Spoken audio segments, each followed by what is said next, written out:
Welcome back to channel guys. Tutorial వీడియోకి మీకు స్వాగతం. ఈరోజు మనం చూడబోయే కార్ వచ్చేసి మారుతి సుజుకి నెక్సా నుంచి వచ్చే ఫ్రానిక్స్ అనమాట. ఫ్రానిక్స్లో మనకి అడ్వాంటేజ్ అండ్ డిసడ్వాంటేజ్ అయితే చూద్దాము. అడ్వాంటేజ్ అండ్ డిసడ్వాంటేజ్ ఎందుకు చెప్తానంటే, మ్యాక్సిమం మీరు కార్ సెలెక్ట్ చేసుకోవడం కోసం మేజర్ కన్సిడరేషన్స్ అడ్వాంటేజ్ అండ్ డిసడ్వాంటేజ్ని బట్టే ఉంటుంది. మీ పర్పస్ని ఒకవేళ ఈ డిసడ్వాంటేజెస్ అనేవి నెగ్లెక్ట్ చేయగలిగితే చేయొచ్చు కాబట్టి సో ఈజీగా అయితే ఉంటుంది అనమాట మీరు సెలెక్ట్ చేసుకోవడం కోసం ఈ కార్ని. సో ఇంకా చెప్పాలి అంటే అడ్వాంటేజెస్ అయితే దీంట్లో ఎక్కువే ఉన్నాయి, బట్ డిసడ్వాంటేజ్ మోర్ దెన్ ఎక్కువ అయితే ఉండవు, చాలా తక్కువే ఉంటాయి డిసడ్వాంటేజ్ కూడా. బట్ మెయిన్గా ఏంటంటే ఇది ఒక ఫ్రెష్ లుక్తో వస్తుంది, ఫ్రెష్ డిజైన్తో వస్తుంది అండ్ ఒక సింపుల్ క్రాస్ ఓవర్ అని చెప్పొచ్చు. సబ్ కాంపాక్ట్ ఎస్యూవీకి అండ్ హ్యాచ్ బ్యాక్స్కి ఒక మంచి క్రాస్ ఓవర్ అని చెప్పొచ్చు. డిఫరెంట్ లుక్స్, డిఫరెంట్ సెగ్మెంట్ లాగైతే వస్తుంది ఫ్రానిక్స్ మనకి. ఇలాంటి కార్ ఇప్పటి వరకు మనకి కాంపిటీషన్స్లో అయితే పెద్దగా లేవు, ఎందుకంటే హ్యుండై i20 కొంచెం పెద్దదిగా అనిపిస్తుంది. బట్ అలాగే మనకి బ్రిజా వీటితో కంపేర్ చేసుకుంటే నెక్సాన్ వీటితో కంపేర్ కొంచెం చిన్నదిగా కూడా ఉంటుంది. సో ఫస్ట్ అయితే మనం అడ్వాంటేజెస్ అండ్ డిసడ్వాంటేజ్ అయితే మాట్లాడుకుందాం. ఫస్ట్ అడ్వాంటేజ్, దీంట్లో మనకు ఒక టర్బో ఇంజిన్ అయితే వస్తుంది అనమాట. 2 డిఫరెంట్ ఇంజిన్ ఆప్షన్స్ అయితే వస్తాయి. మారుతి సుజుకిలో డిఫరెంట్ ఇంజిన్ ఆప్షన్స్ అయితే చాలా రేర్గా కనిపిస్తాయి. 1 లీటర్ బూస్టర్ జెట్ ఇంజిన్ అయితే వస్తుంది అనమాట. ఇంజిన్ చాలా పవర్ఫుల్గా అయితే ఉంటుంది అండ్ పోలో, జీటీ ఇట్లాంటి వాటి కార్స్ని అయితే కూడా ఈజీగా గ్యాప్ చేస్తుంది అనమాట. సో ఒక మంచి టర్బో ఇంజిన్ అనే చెప్పాలి. అండ్ ఇంకోటి ఏంటంటే దీని లైట్స్ అనమాట. దీని lights dual projector head lamps కాబట్టి మనకి ఇక్కడ బై ప్రొజెక్టర్ హెడ్ ల్యాంప్స్ కాబట్టి చాలా త్రో అయితే చాలా బాగుంటుంది. అండ్ ఇంకోటి ఏంటంటే మనకి లుక్స్ అనమాట. లుక్స్ ఒక అడ్వాంటేజ్ అని చెప్పొచ్చు. లుక్స్, ఫినిష్ ఫ్యాక్టర్ కానీ ఏదైతే ఉందో క్రాస్ ఓవర్ డిజైన్ అయితే చాలా బాగుంటుంది అనమాట. డిజైన్ ఎలిమెంట్స్ కొత్తగా ఉంటుంది కొంచెం. ఈ సెగ్మెంట్ అనేది కొంచెం కొత్తగా ట్రై చేశారనమాట మారుతి సుజుకి వాళ్ళు.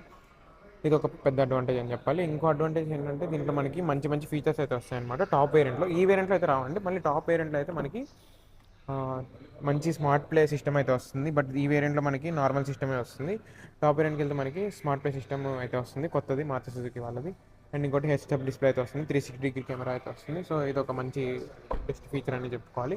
అండ్ ఇంకోటి ఏంటంటే డిజైన్ అయితే చాలా బాగుంటుంది. ఇందాక కూడా చెప్పాను కదా, రేర్ లుక్స్ అయితే చాలా బాగుంటాయి. ఎల్ఈడి కనెక్టెడ్ టైల్ ల్యాంప్ అయితే ఇస్తున్నారు.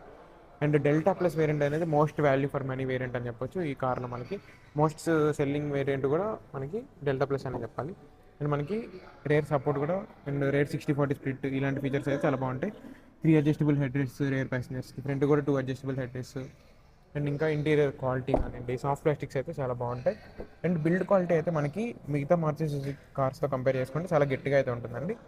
అండ్ ఆ డోర్ క్లోజ్ చేసేసినప్పుడు సౌండ్ కానివ్వండి, electrically foldable and adjustable ORVMs Delta variant నుంచి వచ్చేస్తాయి అనమాట. సో ఇది కూడా ఒక అడ్వాంటేజ్ కిందకి వస్తుంది. అండ్ మెయిన్గా అయితే బిల్డ్ క్వాలిటీ చాలా బాగుంటుంది. ఇంకా దీని గ్లోబల్ ఇన్క్యాప్ రేటింగ్ అయితే రాలేదు, బట్ బిల్డ్ క్వాలిటీ అయితే చాలా స్ట్రాంగ్గానే ఉంది, గట్టిగానే ఉంది.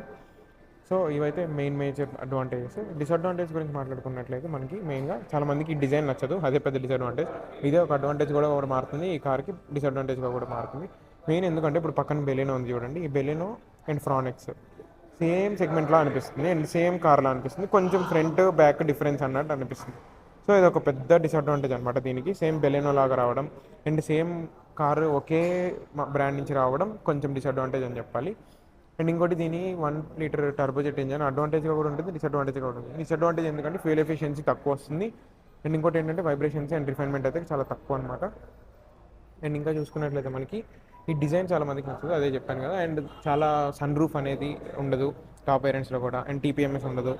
అండ్ ఎల్ఈడి ఇన్ఫర్మేషన్ డిస్ప్లే అయితే ఉండదు. ఎంఐడి కంప్లీట్గా డిజిటల్ ఎంఐడి అయితే ఉండదు. అండ్ రేర్ వైపర్ అయితే మనకి డెల్టా వేరియంట్లో అయితే ఉండదు. సో ఇది కూడా ఒక డిసడ్వాంటేజ్ అని చెప్పుకోవాలి. అండ్ బూట్ స్పేస్ కూడా ఈ సెగ్మెంట్లో అన్నిటికంటే తక్కువ బూట్ స్పేస్ ఉన్న కార్ అనమాట. ఇక్కడ చూసుకున్నట్లయితే మీకు చూపిస్తాను, 308 litres boot space. And boot loading capacity కూడా మనకి ఇక్కడ చూసుకున్నట్లయితే కిందకి చాలా డెప్త్ ఉంటుందన్నమాట. సో ఇది ఒక డిసడ్వాంటేజ్ అనే చెప్పాలి బూట్ స్పేస్ అనేది. అండ్ వెనకాల ఉన్న వాళ్ళకి మెయిన్ ఇంకోటి ఏంటంటే, నేను కూర్చొని చూపిస్తాను మీకు. వెనకాల ఉన్న వాళ్ళకి పెద్ద డిసడ్వాంటేజ్ ఏంటంటే, వెనకాల కూర్చునే వాళ్ళకి అండర్ థై సపోర్ట్ అయితే ఉండదండి. ఇక్కడ చూసుకున్నారా ఎంత గ్యాప్ ఉందో. మోర్ దెన్ 6 ఫీట్ ఉంటే చాలా మందికి అన్కంఫర్టబుల్గా కూర్చుంటారు. ఇట్లా కూర్చున్నా కూడా నాకు అండర్ థై సపోర్ట్ అయితే చాలా తక్కువ అనిపించింది. అండ్ ఇక్కడ చూసుకున్నట్లయితే గ్యాప్ కూడా చాలా ఎక్కువ ఉంది. సో ఇది ఒక మేజర్ డిసడ్వాంటేజ్ అని చెప్తాను.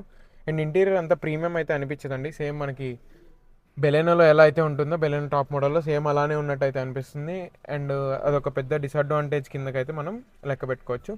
సో ఇవి మేజర్ అడ్వాంటేజెస్ అండ్ డిసడ్వాంటేజెస్ అనమాట. నాకైతే ఇవి అనిపించాయి. అండ్ వెనకాల కూడా మనకి ఏసీ వెంట్స్ అయితే ప్రొవైడ్ చేయలేదు, ఇది కూడా ఒక డిసడ్వాంటేజ్ కిందకే అని చెప్పొచ్చు. వెనకాల మనకి ఏసీ వెంట్స్ లేవు. అండ్ ఇంకోటి ఏంటంటే ఎలక్ట్రానిక్ హ్యాండ్ బ్రేక్ ఇలాంటివి అయితే మనకి మంచి టాప్ అండ్ ఫీచర్స్, ఎడాస్ ఇలాంటివి అయితే ఏమీ లేవు అన్నమాట. సబ్ కాంపాక్ట్ ఎస్యూవీ సెగ్మెంట్ కాబట్టి మనకి ఎడాస్ ఇవి మేజర్ ఇప్పుడు అన్నిటి కార్స్ వస్తున్నాయి కాబట్టి, సానెట్లో, నెక్సాన్లో. సో దీనికి కూడా ఒక ఫేస్ లిఫ్ట్ చేంజెస్లో ఎడాస్ కానీ వచ్చేస్తే ఓకే అని చెప్పొచ్చు. బట్ ఇది ఒక డిఫరెంట్ సెగ్మెంట్ కాబట్టి కొంచెం డిఫరెంట్, ఒక క్రాస్ ఓవర్ కాబట్టి చాలా బెటర్ అని చెప్పొచ్చు. రైడ్ క్వాలిటీ కూడా చాలా బాగుంటుంది. And 1 litre booster jet engine చాలా స్టేబుల్గా అయితే ఉంటుంది అండ్ చాలా ప్రీమియంగా అయితే ఉంటుంది. అండ్ రోడ్ హ్యాండ్లింగ్, మనకి రోడ్ ప్రెసెన్స్ అయితే చాలా బాగుంటుంది, ఎందుకంటే చాలా రేర్గా కొంటారు కాబట్టి చూడడానికి అయితే చాలా బాగుంటుంది. So sunroof and electronic adjustable seat, ventilated seats, ఇలాంటి చిన్న చిన్న ఫీచర్స్ ఇచ్చి ఉంటే మాత్రం ఖచ్చితంగా ఈ కార్కి ఒక మేజర్గా సేల్స్ పెరగడానికి ఛాన్స్ అవ్వచ్చు. అండ్ ఇంకోటి బెలెనో సెగ్మెంట్లోకి రావడం వల్ల కొంచెం దీనికి ఒక పెద్ద డిసడ్వాంటేజ్గా మారింది. నా ఒపీనియన్ ఏంటి అంటే, ఫ్రానిక్స్ కన్సిడర్ చేసేవాళ్ళు బెలెనో కన్సిడర్ చేయాలి అనుకున్న వాళ్ళు ఒక 1 lakh ఎక్స్ట్రా యాడ్ చేసుకొని ఫ్రానిక్స్ తీసుకోమని నేనైతే సజెస్ట్ చేస్తాను అనమాట. నా ఒపీనియన్ అయితే ఇది. ఎవరైతే హ్యాచ్ బ్యాక్ సెగ్మెంట్ ఎత్తుకుతున్నారో, ఎవరికైతే ఈ సబ్ కాంపాక్ట్ ఎస్యూవీస్ డిజైన్ నచ్చదో అండ్ సబ్ కాంపాక్ట్ ఎస్యూవీస్ అంతగా మీకు బెటర్ అనిపించదో, అండ్ ఇంకోటి ఏంటంటే చాలామందికి హ్యాచ్ బ్యాక్స్ అయితేనే కంట్రోలింగ్ అని రైడ్ హ్యాండింగ్ అని చాలా బాగుంటుంది. చాలామంది కార్ ఎంతూసియాస్ట్ ఏం చేస్తారంటే పోలో ఈ సెగ్మెంట్లో వెతికే వాళ్ళకి ఇది ఒక బెస్ట్ ఆప్షన్ చెప్తాను, ఎందుకంటే 1 litre petrol turbo jet booster jet engine అయితే వస్తుంది కాబట్టి. మారుతి సుజుకి నుంచి రిలయబిలిటీ కావాలి అనుకున్న వాళ్ళు, మారుతి సుజుకి యొక్క సేల్స్ అండ్ సర్వీస్ ఎక్స్పీరియన్స్ కావాలి అనుకున్న వాళ్ళు ఖచ్చితంగా ఈ కార్ని అయితే కన్సిడర్ చేయొచ్చు అనమాట. టాప్ వేరియంట్స్ కన్నా డెల్టా ప్లస్ వేరియంట్ అయితే దీంట్లో చాలా value for money variant, so అదొక అడ్వాంటేజ్గా వస్తుంది. కాబట్టి నా ఒపీనియన్ ఏంటంటే, బెలెనో తీసుకునే వాళ్ళు ఖచ్చితంగా దీని డెల్టా ప్లస్ వేరియంట్ అయితే ఒకసారి చూడండి. అండ్ హ్యాచ్ బ్యాక్స్ కావాలి అనుకున్న వాళ్ళు అండ్ క్రాస్ ఓవర్ కొంచెం డిఫరెంట్గా యూనిక్ లుక్స్ కావాలి అనుకున్న వాళ్ళు మాత్రం ఈ కార్కి అయితే కన్సిడర్ చేయొచ్చు అనమాట. సో ఇది వాళ్ళ వీడియో నచ్చినట్లయితే like, share and subscribe, comment చేయడం మర్చిపోకండి. Thank you for watching guys.